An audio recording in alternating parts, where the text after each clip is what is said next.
The Karen Reed defense is turning the tables, and I'm about to tell you why.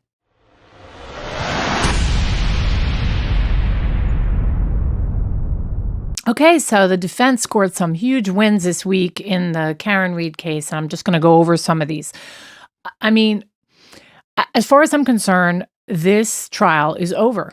It's over. Like, I mean, how a jury could sit there and want to even continue is beyond me. I mean, they should just pack up and go home. I mean, this prosecution is just not doing well at all. So let's go over some of the stuff over the last couple days. So on May 15th, Irene Scorti-Bello, she's a medical examiner. She talked about the cause of death, talked about it being a blunt impact to the head. Hypothermia was a contributing factor. This is what she says at first on direct. The manner of death is up in question too, but classified as undetermined, indicating a major uncertainty of, whether it was accidental, homicide, or otherwise. Injuries that she talked about being observed were skull fractures, a laceration on the back of the head, facial abrasions, lacerations, including swollen eyelids and a small cut on that right upper eyelid, scratches on the right arm and bruises on the back of the right hand, and rib fractures near the sternum believed to result from resuscitation efforts. Now, John O'Keefe's family was not in the courtroom. They left. These photographs were extremely graphic, and Judge Cannone made gave instruction to the jury that what they're about to see, they cannot, determine what their verdict will be based on these photographs. Okay, but then the defense gets up. And Scorti-Bello acknowledges that O'Keefe's head injuries could be consistent with a fall onto flat frozen surface or icy ground. She found no evidence of an impact site on O'Keefe's legs, which is where typically the injury would be present if it was a pedestrian vehicle collision. And there is none of that. The defense also questioned whether O'Keefe could have died elsewhere before being found outside, and she could not rule out that possibility either. It's important to know here that originally it was undetermined, the manner of death, but it remained undetermined. She talked about she could have changed that at any time and chose not to, and the defense got her to admit that. So that's really compelling because she's gone back to the drawing board, I'm sure, because we've had one trial already and now we're on a retrial. She could have gone back and looked for a different answer and obviously did not have the confidence, the evidence, or the confidence to change that manner of death from anything else but undetermined. So this is a huge win for the defense. This woman cannot explain where the lacerations are, what they came from, where that cut over the eye came from, the arm. She cannot rule out the dog. She can't rule out anything. She just doesn't know. It's undetermined. And I just feel like the tables are turning right now in this trial. So I want to move on to the judge's instructions. The judge, prior to displaying these autopsy photos, cautioned the jurors about the images, making sure that they don't influence that verdict. Notably, John O'Keefe's family was absent from that because they, naturally would not want to see those. And then also today, she talked about asking the jurors not to make funny faces or making comments or anything like that during the proceedings in the courtroom, which I thought was interesting.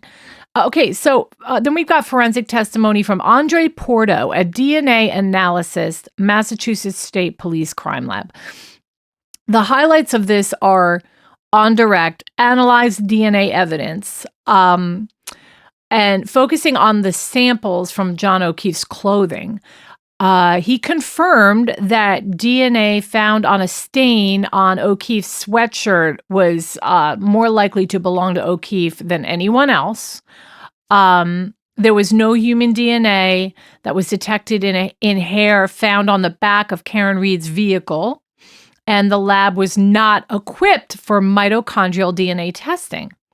On defense cross-examination, he questioned the handling and preservation of DNA samples, inquired about potential contamination and chain of custody protocol. Yeah, so that's a huge thing there too. Like, I mean, we watched the other day that they're collecting evidence in solo cups, right? Where was the protocol to go back and get an evidence kit, right? So that the jury remembers that, and then to add this on top of that. And then there was Ash Valier, I think is the last name, trace evidence analyst, examined the taillight fragments found at the scene, and testified that some plastic pieces were found to fit together, suggesting that they were part of the same taillight assembly. Okay. Also noted that certain pieces did not fit mechanically, indicating potential inconsistencies. But on defense cross-examination, he challenged the conclusiveness of the match between the fragments and Reed's car. Okay. He raised questions about the possibility of minor fragments coming from other vehicles, and highlighted that the lab could not control who handled O'Keefe's clothing before it arrived for testing, potentially affecting the evidence's integrity.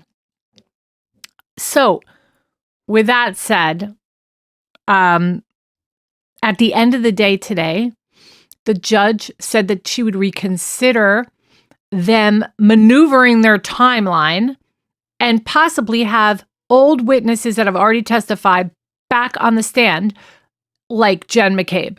So clearly, Bev is siding with the prosecution here. And at this point, I think it's so obvious that the jury is going to see that. I mean, when they left today, they had to be like, okay, it's so obvious what's going on here. I mean, she's siding with that prosecution. Now, I believe that Bev is tainted.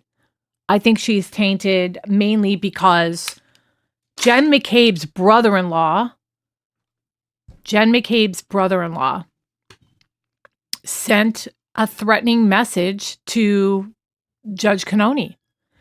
And something along the lines of that was in that message was, you're going to be buried, or your corpse will be buried behind some building somewhere. I don't know. I don't know the exact verbiage, but I do know that a threat went to Judge Cannone from Jen McCabe's brother-in-law. So how could anyone not think that this woman is completely being like threatened and performing on the bench for the prosecution? So let me know what you think about this video. Give us some likes, hearts, loves, comment below, and subscribe to the channel. And we will be back with you next week on the latest on Karen Reed. We'll see you then.